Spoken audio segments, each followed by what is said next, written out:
If you're posting now booking on Instagram, emailing your prices and a booking link to anyone who asks and wondering why you're broke, I'm going to show you the 14 new rules that are going to help you build a 6-figure photography business while working fewer hours with better clients. If you're new to my channel, I'm Sarah Petty. I've built a multi-million-dollar boutique photography business over 27 years, and I've helped 33,000 photographers do the same. Listen, while most photographers are stuck making $200 per session, my students are booking $1,000, $2,000, $3,000 plus orders consistently.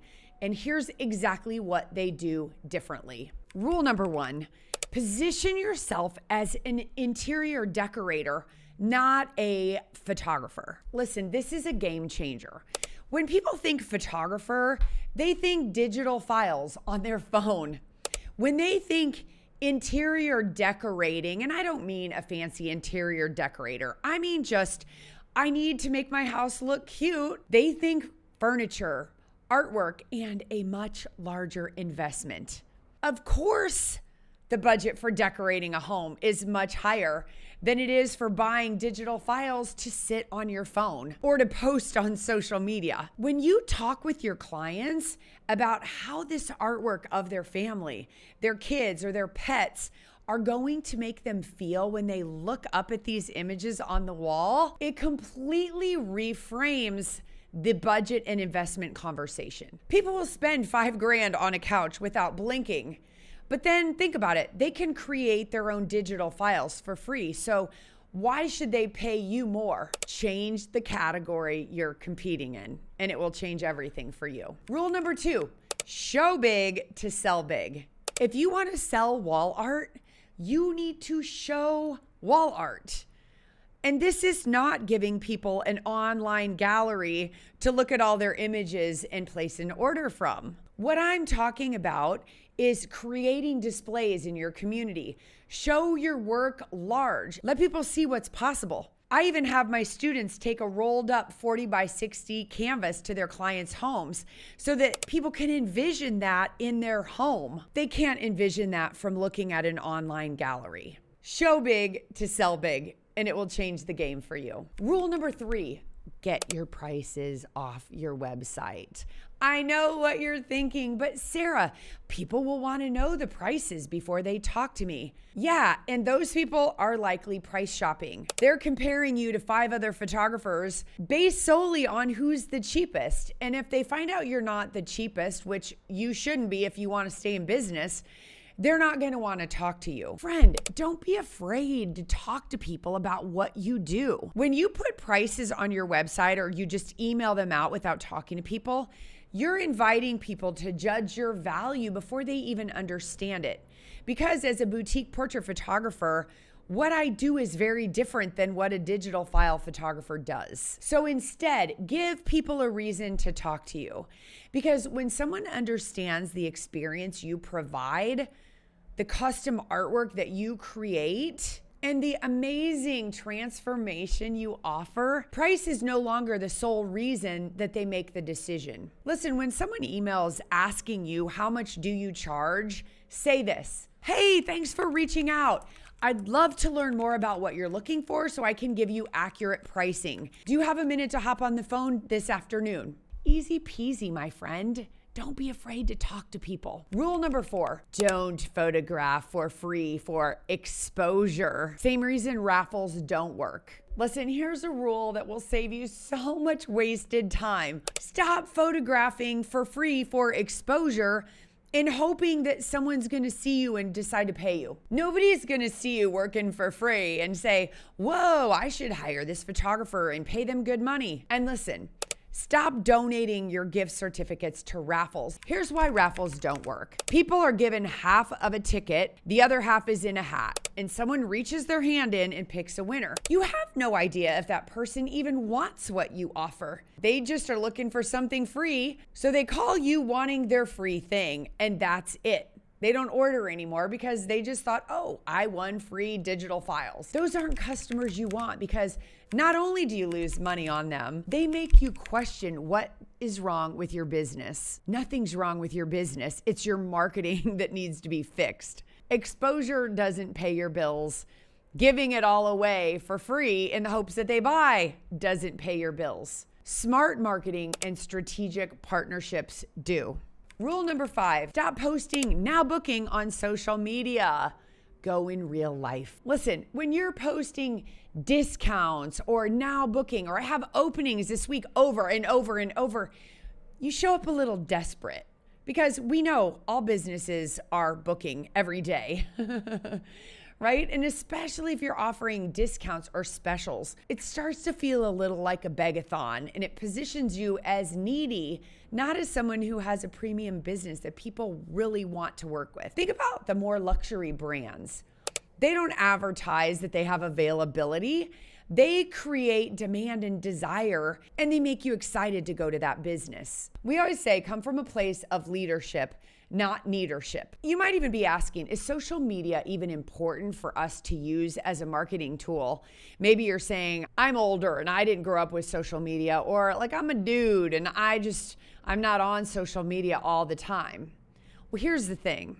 This is a way for free that you can connect with people online, and you can walk into a room, granted a virtual room, but they're hanging out in this room. So you don't have to be posting all the time, but if you're there and you're listening to the conversations that people are having and you're staying connected and you're being a part of their life, that's smart marketing. The thing most photographers do wrong is they use it to sell, and then they show up as being salesy and pushy. Listen, if you want to build a boutique business and attract better clients, you need relationships, not followers. So in real life, go where your clients are and partner with them. So you could partner with a dance studio, a dentist, a pet groomer, charities. Build actual relationships with humans and be a part of your community. Listen, one strategic partnership can bring you more business than a year of posting on social media. Rule number 6, don't send them to a booking link. Listen, my friend, booking links are killing your sales.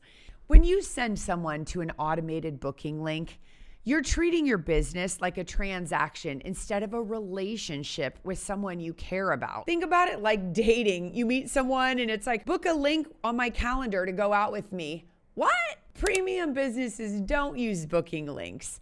They get on the phone and they explain the process to the client. They point out benefits. And as the business owner, you can qualify the client.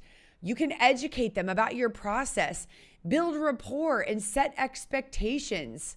Make it easy for them to say yes. A booking link can't do any of that. Talk to people, my friend. Rule number 7, stop using online ordering galleries. Let me be clear. I'm talking about online ordering galleries, not portfolio galleries. Of course, you want to have a gallery of your work on your website. But when you give clients an online gallery where they can click and order whatever they want, you're setting yourself up for failure. Why?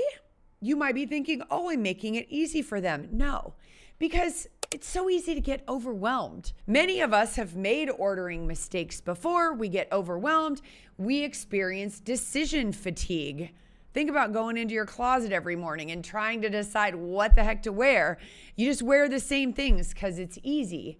Most of the time, people end up ordering nothing because that's so much safer than ordering the wrong thing. So instead, try sitting with the client like you would a best friend and helping them order. This is where you guide them through the process. Help them create custom artwork and show them how great it will look in their home. Make it easy for them. That's where the real money is. By the way, if you're finding this helpful, make sure to subscribe to my free weekly newsletter where I share even more strategies like these. I'll stick the link in the description below. Rule number 8, don't copy broke competitors. Friend, Just because another photographer in your area is doing something doesn't mean it's working for them or that you should do it. Most photographers are broke. So when you copy their pricing, their social media strategy, their mini session posts, you're copying a broken business. Don't assume your competitors are profitable because most of them aren't. Think about it. If you were going to copy off a kid when you were in school, wouldn't you make sure you're sitting next to a top student? Stop copying the people who are failing. Rule number 9, shoot with a plan. Stop overshooting. Many photographers create hundreds and hundreds of images because they're afraid they won't get the shot. And then they spend hours upon hours upon hours retouching images that will never be ordered. Professionals shoot with a plan. We know exactly what we're creating that the client's going to buy because we talked about it before I ever even picked up a camera. Before every session, you should be shooting to sell. Are you creating a wall gallery, a canvas above the fireplace, an album? You need to know that because you're going to shoot differently for each of those products. So you've got to shoot for that specific end product, not just spray and pray, my friend. This is going to save you time. It's going to reduce decision fatigue for your clients, and it's going to position you as an expert. Rule number 10, and I love this one, sell the destination, not the airplane. Here's a mindset shift that changed everything for me, and it's this. Selling is serving. Listen, your clients don't just want a photo session. They want a home that they walk into and just get goosebumps because they're so happy. They want to feel like a loving parent. They want to freeze time with the people and the pets they love more than anything else in their lives. They don't always know it though. But you've got to understand that you're not selling pictures. You're selling memories, legacy, feelings, and emotion. So when you position it that way, selling doesn't feel pushy. It feels like you're genuinely caring for your clients by offering them something meaningful. I had a mentor who once said, selling is caring enough about your client to sell them something. Selling is serving, my friend, and remember that. Rule number 11, don't sell out of your own wallet. This is huge. Assuming your clients can't afford you because maybe you don't have a lot of money or you wouldn't spend thousands on a session. Your clients aren't you. They have different values, priorities, and budgets. And when you decide for them what you think they can afford, that's selling out of your own wallet. So you're undercharging, sometimes apologizing for your prices, and you're positioning yourself as not being worth more. Stop doing that. Instead, present your prices with confidence and let your clients decide what they want to order. Rule number 12, and I really want you to chew on this one. More clients doesn't mean more money. Here's the math. Would you rather have 500 clients paying you $200 each or 50 clients paying you $2,000 each? That's one a week. Both get you to $100,000 in a year, but one requires so much more work. If you're underpriced, getting more clients just makes your life worse. You're working so much harder for the same amount of money. The new rule is charge more and serve your face off to fewer people exceptionally well. Rule 13, outsource everything that's not photographing, selling, or marketing. The 3 most important things you can be doing in your photography business to make more money: shooting more, selling more, and marketing more. Everything else, like retouching, editing, bookkeeping, can be outsourced. So my friend, if you're doing tasks that could be outsourced for $15 an hour, you're making $15 an hour. Your time is your most valuable asset. Spend it on revenue generating activities. And rule 14, create a gush-worthy price list. When people pick up your price list, they should salivate over the gorgeous products you offer and not just be handed a white sheet of paper with black text in 12-point Helvetica type. Invest in beautiful design. Show images of your products. Make your artwork and the experience feel like a luxury experience. Because when your price list looks premium, it positions you as worth more money. Listen, these 14 rules are exactly what's working for profitable portrait photographers. The old playbook is dead. Discounting on social media, emailing your prices without talking to prospects first, and shooting for free for exposure. Those things aren't going to build you the business or the life that you want. But when you follow these new rules, when you position yourself as premium, when you focus on relationships and you create gush-worthy experiences, you can build a six-figure photography business, serving better clients and having more freedom. Now listen, I know this might feel like a lot to implement on your own, which is exactly why I've created a complete system that walks you through every step of building a boutique photography business. If you want help implementing these strategies and not having to recreate the wheel, book a free call with my team. They'll walk you through where you are, where you want to be, and help you see, can we help you get there? The link to book a call is in the description below.